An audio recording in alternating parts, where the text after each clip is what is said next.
Bonjour à tous. Alors aujourd'hui un podcast sur les femmes, nos amis les femmes, et plus précisément sur ma thèse, qui est que je pense que les femmes sont inaptes au bonheur. Je pense qu'une femme ne peut pas réellement être heureuse, et je vais vous expliquer pourquoi. Je pense aussi que, de la même façon, un homme qui vit avec une femme, alors il y aura toujours certainement des exceptions, encore une fois, mais un homme qui vit avec une femme pourra très très difficilement trouver le bonheur. Pourquoi ? Parce que la femme a des objectifs, a des désirs contradictoires et qui l'amènent à être insatisfaite, une insatisfaite permanente, quoi qu'il arrive. La femme est comme ça. La femme a des désirs qui sont paradoxaux, je pense que ça se dit, et qui l'entraînent obligatoirement vers le malheur. Alors il y a plusieurs exemples, moi je vais en prendre 3 je pense, là, qui je pense vont déjà pas mal vous éclairer, et on va partir donc sur ces exemples-là. Premier exemple, typique, un truc tout bête. La femme a un désir de propreté qui n'est pas le même que l'homme. On sait bien qu'un homme seul, chez lui, il y a un degré de propreté qui n'est pas le même que chez une femme seule. Pourquoi ? C'est comme ça, je ne sais pas. C'est la nature qui a fait ça comme ça. Bon. Quand un homme, donc un couple, un homme, une femme, vit ensemble, donc la femme, elle, a un objectif de propreté pour la maison qui est différent de celui de l'homme. C'est comme ça. Son échelle est plus haute. Par exemple, pour un homme, ça va être à 4 sur 10, et pour une femme, ça va être à 9 sur 10, 8, 9 sur 10. Bon. Jusque-là, pas de problème. C'est pas grave, ça. On a des objectifs différents, mais c'est pas grave. La femme va donc faire du ménage, plus de ménage que l'homme, mais elle va reprocher à l'homme de ne pas en faire assez. Ce qu'elle lui reproche, en fait, c'est de ne pas se caler sur ses standards à elle. Si on y réfléchit bien, elle n'est pas légitime pour reprocher à l'homme de ne pas faire autant de ménage qu'elle, puisque l'homme n'avait pas ces objectifs-là au départ. L'homme n'a pas une échelle de propreté qui n'a pas des objectifs qui correspondent à ceux de la femme. Donc la femme lui reproche en fait de ne pas se calquer sur ses objectifs à elle, sur son échelle de propreté à elle. Bon, jusque-là, c'est pareil, pourquoi pas. Mais là où ça se corse, c'est que la femme, donc, elle va faire donc, du ménage, mais elle ne va pas accepter les efforts nécessaires pour arriver à son objectif. Elle a un objectif qui est à 9 sur 10. Elle va devoir fournir des efforts pour arriver à 9 sur 10. Mais ce qui va se passer, c'est qu'entre-temps, elle va se mettre à râler. Elle va râler, elle va crier après son homme. Parce que finalement, et ça c'est tout le problème des femmes, c'est qu'elles ont des objectifs, elles ont des standards, mais elles ne veulent pas fournir les efforts nécessaires pour les accomplir. Et elles vont râler sur les personnes qui sont à côté d'elles.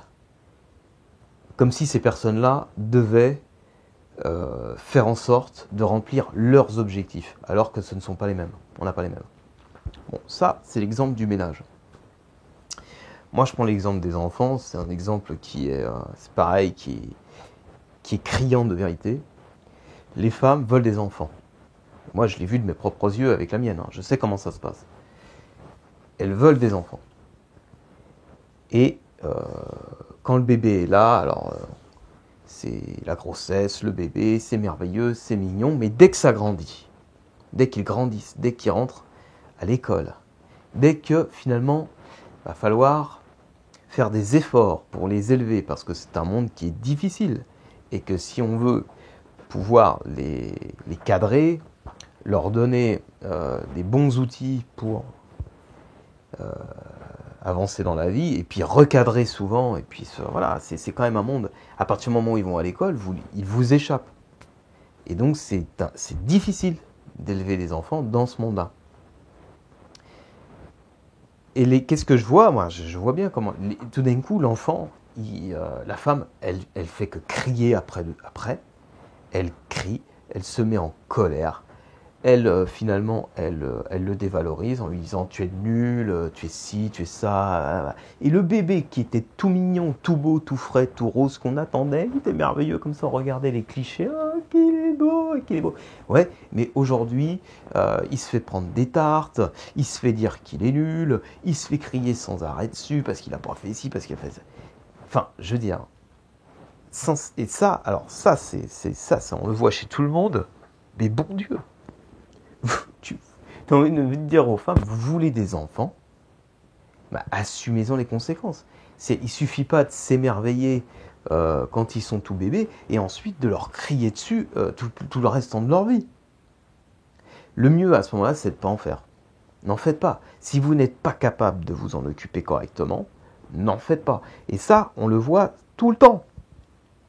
On le voit tout le temps.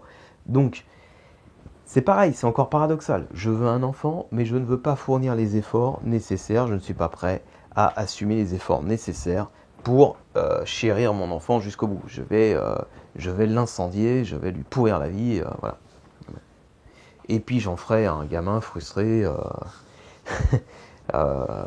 et puis il est super stressé, quoi. Non mais bon, voilà. Alors ça c'est un autre exemple, ça.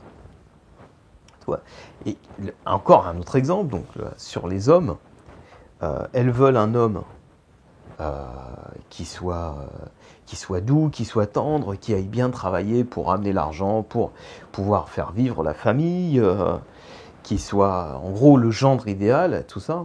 Et puis quand elles ont cet homme-là, elles ne rêvent que d'une chose, c'est se faire attraper dans un petit coin par le jardinier, hein, ou par un mec bien viril, un mec bien costaud, qui a peut-être moins de sous, mais qui est bien viril physiquement, qui est bien là, tu vois, et qui a du caractère, quoi, et qui va leur mettre la fessée. Donc, c'est en ça que je dis que c'est le paradoxe des femmes. Donc, ce qui fait que cet homme-là, le gendre idéal qui lui aura tout donné pour sa famille, elle va peut-être même le quitter parce que finalement elle ne peut plus le voir, elle ne peut plus l'encadrer. Et lui, il va rien comprendre. Il va dire, mais j'ai tout fait pour cette femme. J'ai tout donné, mon argent, mon temps, mon énergie, mon investissement, je me suis marié, j'ai accepté des choses que je voulais pas faire.